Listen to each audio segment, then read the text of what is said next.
All right, guys, we're back. Welcome back to the channel. It's your boy CMB checking in here. And guys, if you are not subscribed,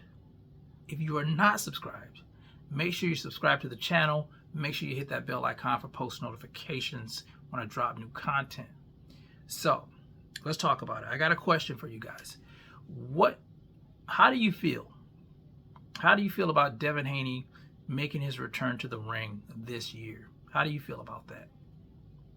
Now, if you didn't know, Eddie Hearn, Matchroom boxing promoter Eddie Hearn, has revealed that he's trying to put together a fight with Devin Haney and the newly crowned IBF 140-pound champion Liam Paro for, I think, December the 7th in Australia. And I just don't know how I feel about that. I don't know if... I do kind of know. I don't think Devin should come back so soon. You know, I understand why he wants to come back. I understand the dog in him and you know, wanting to get back on that horse. But in all honesty, he took an extreme amount of punishment in that fight with Ryan Garcia. Despite the fight being overturned, him getting the loss off of his record, Ryan popping hot for an illegal banned substance, he still took a lot of physical damage. And I think mental damage as well. You guys know, the fans were piling on, the press were piling on, and that's a lot for a young fighter to handle. And I was under the impression that he became the WBC champion in recess, so he could recover physically as well as mentally. And I just feel like it's too soon. And even if he does come back, I wouldn't advise him to go into a fight with a guy like Paro. Paro's a damn good fighter. We saw what he did to Subriel Matias, who, quite frankly, was the favorite going into the fight.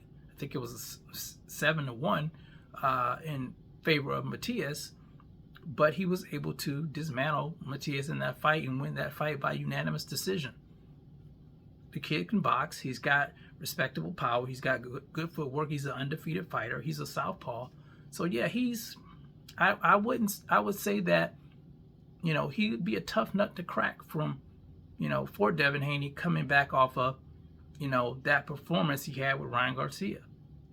Say what you want about, Ryan and the Osterine. I don't condone that. I never condone cheating and fighting, but I did see some holes in Devin's game, particularly his defense. He could not get away from the left hook, so he does have to be prepared for things like that. He has to have his defense on point.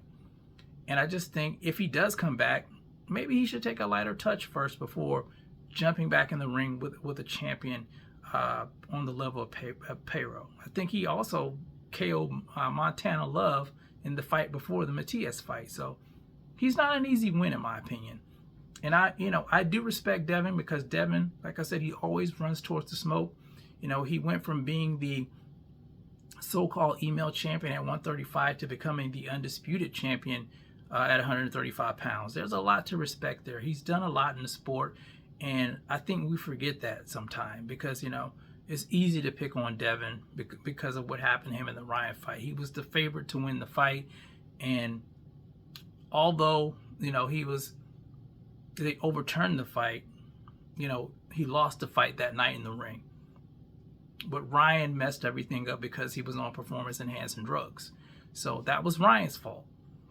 But I just think that he needs more time off. I think he needs more time to get himself together. I could be wrong, but I'm just more worried about him as a fighter, being a young fighter in his career. I just don't know if he's ready to jump back into the ring with that caliber of fighter. But anyway, I just wanted to get my opinion. I was kind of interested in seeing what you guys thought about it. Do you think Devin should just, jump back on that horse, get back in that ring, and fight another champion? Do you think he should take a lighter touch? Do you think he should take more time off? You guys let me know what you think about it in the comments section. It's the CMB. I'll talk to you guys in the next one. And I'm out. Peace.